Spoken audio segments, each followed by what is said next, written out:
नमस्कार, India voice देख रहे हैं आप और मैं हूं कंचन शर्मा। आज के अखबार में कौन कौन सी खबरें ऐसी रहने वाली हैं जिन पर सारा दिन चर्चा होगी और आपको अपडेट मिलती रहेगी, उन पर एक एक नज़र डालेंगे। सबसे पहले देखिए, मेरे पास जो है वो नवभारत टाइम्स है और इसमें क्या फ्रंट पेज पर किस खबर को प्रमुखता दी गई है, कौन कौन सी खबरों को प्रमुखता दी गई है, उन पर नज़र डालते हैं। सबसे बड़ी और अहम जो बात है वो आज ये है कि आज से राजधानी में कई जो पाबंदियां हैं वो ख़त्म हो जाएंगी। ये जो पाबंदियां कोरोना के वक्त में, महामारी के वक्त में एहतियातन तौर पर लगाई गई थी, वो आज से हटने जा रही हैं। क्या है उसको लेकर के क्या लिखा गया है कि आज से यात्री मेट्रो और बसों में खड़े होकर के सफ़र कर सकते हैं। मेट्रो स्टेशन के जो सभी गेट हैं वो खुल जाएंगे और रेस्टोरेंट में भी देर रात तक वहाँ पर जाकर के खाना खाया जा सकता है। वहाँ पर देर रात तक वो रेस्टोरेंट खुले रहेंगे। बाहर मास्क पहनना ज़रूरी होगा।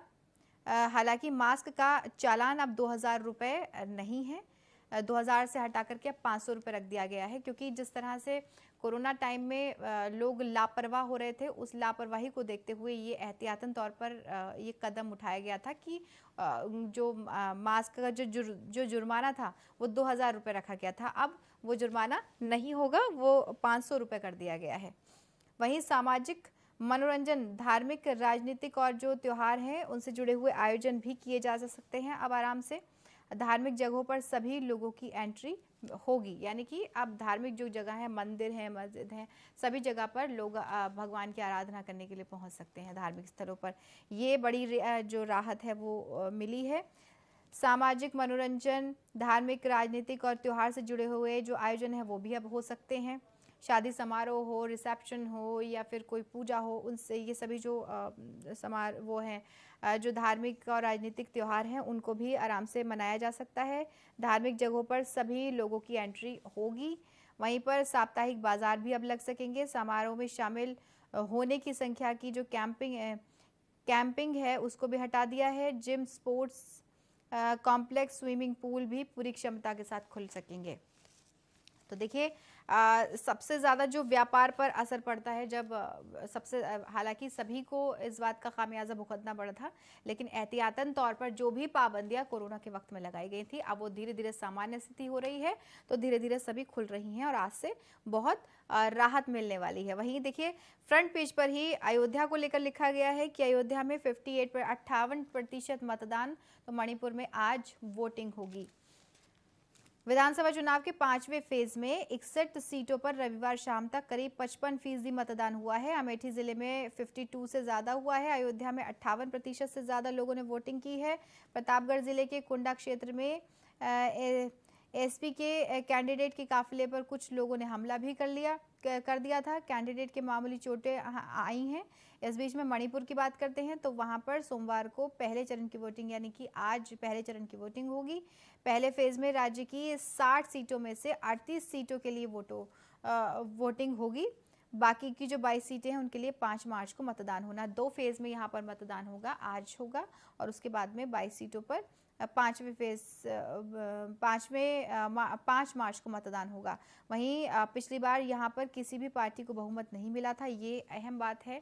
कांग्रेस 28 सीटें जीतकर सबसे बड़ी पार्टी के रूप में उभरी थी, लेकिन 21 सीटें जीतने वाली बीजेपी ने अन्य क्षेत्रीय दलों के गठबंधन करके सरकार बना ली थी।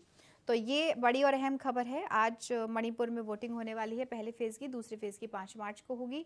और अमेरिकी वीज़ा के लिए इस साल इंटरव्यू नहीं देना होगा, ये भी बड़ी अपडेट है। अमेरिका ने इस साल 31 दिसंबर तक भारतीयों को वीज़ा के लिए व्यक्तिगत तौर पर इंटरव्यू देने के जो नियम है उनमें छूट दे दी है। अमेरिका के एक सीनियर अधिकारी ने भारतीय समुदाय के नेताओं को ये जानकारी उपलब्ध कराई है, जानकारी दी है।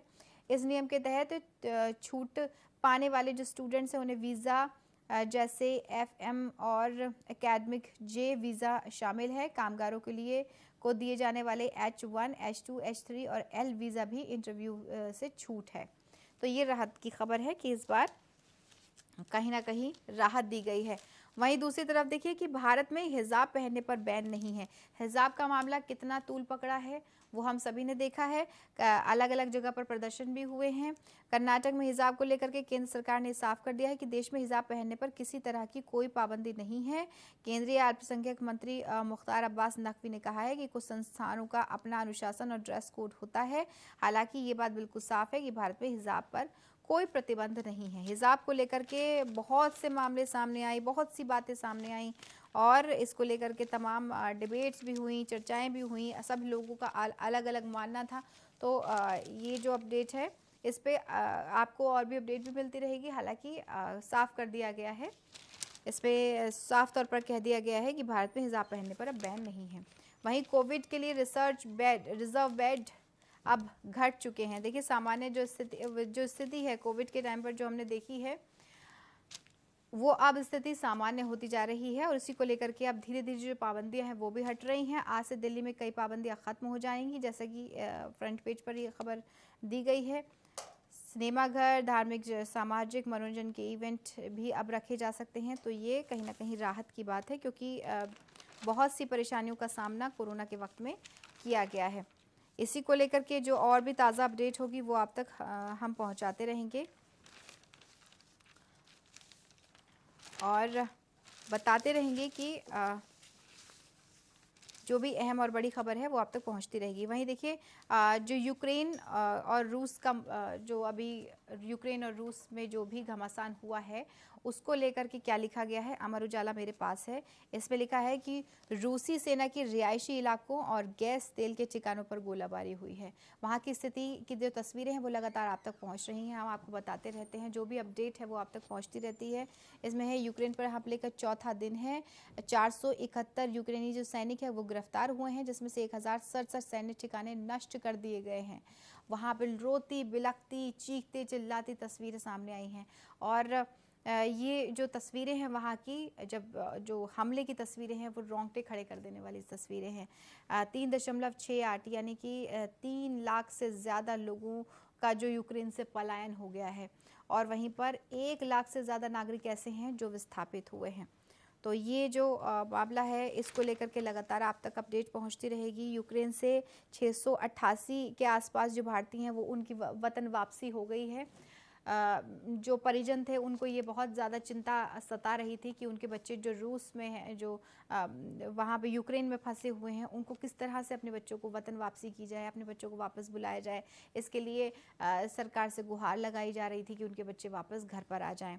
तो इसी के लिए सरकार ने बीड़ा उठाया और कदम उठाया और भारतीयों की वतन वापसी करवाई है। 688 ऐसे हैं जो यूक्रेन से वापस आए हैं और 3 और विमान अभी दिल्ली पहुँचे हैं।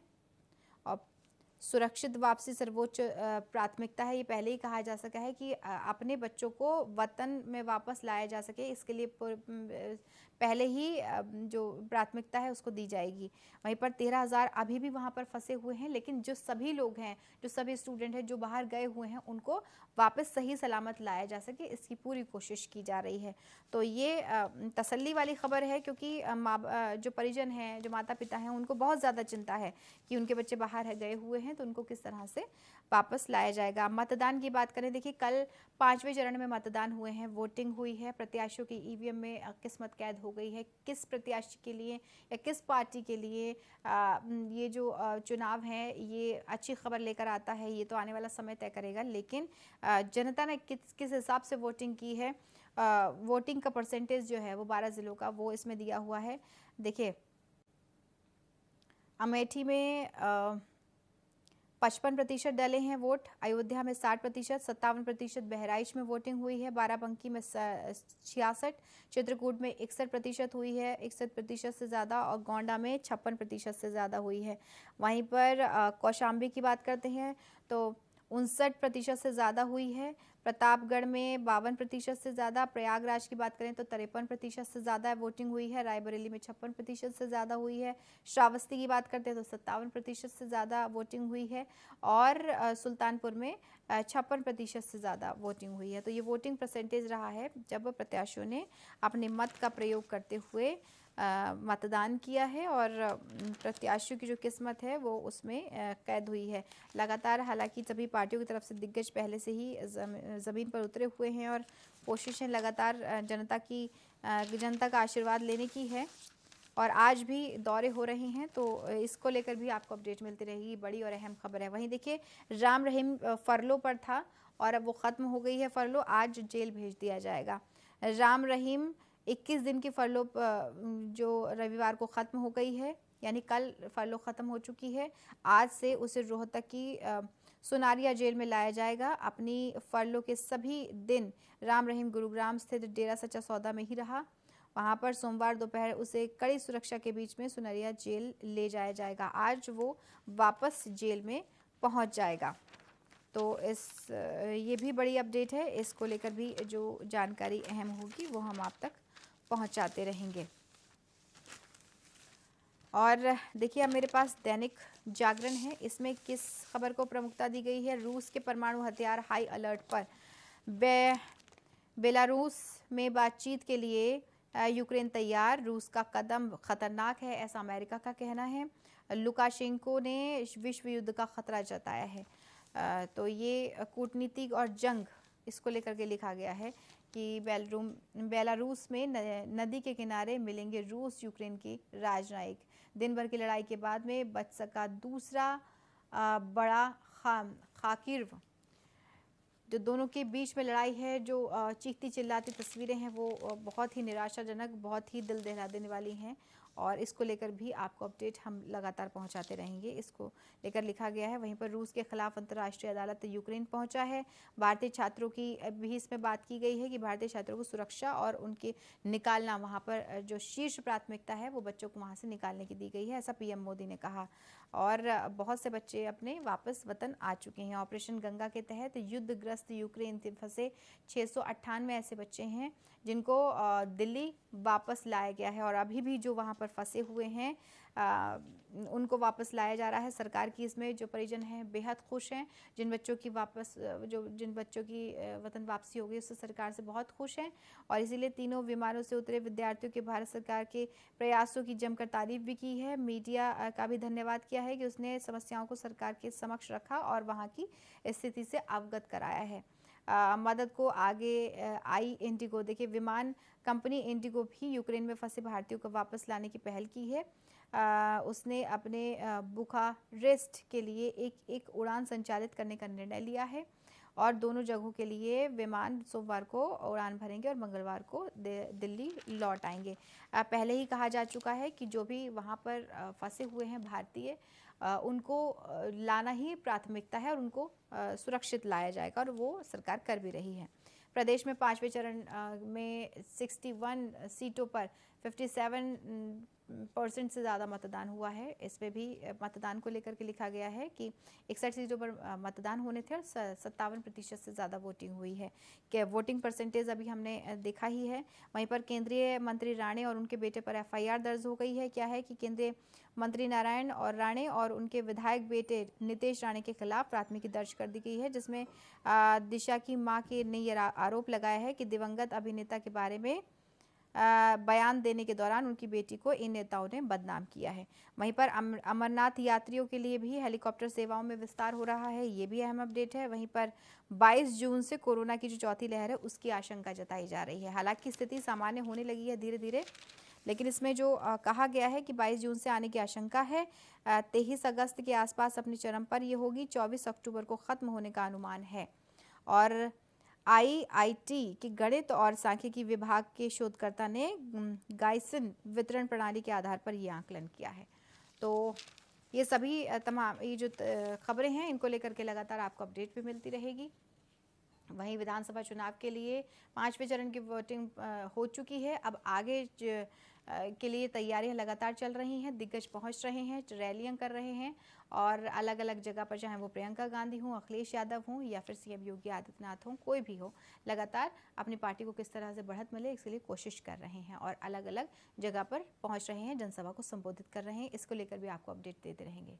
फिलहाल के लिए इतना ही। कल आपसे फिर मुलाकात होगी इसी वक्त इसी समय। आप अपना बहुत ख्याल रखिए और देखते रहिए इंडिया वॉइस। नमस्कार।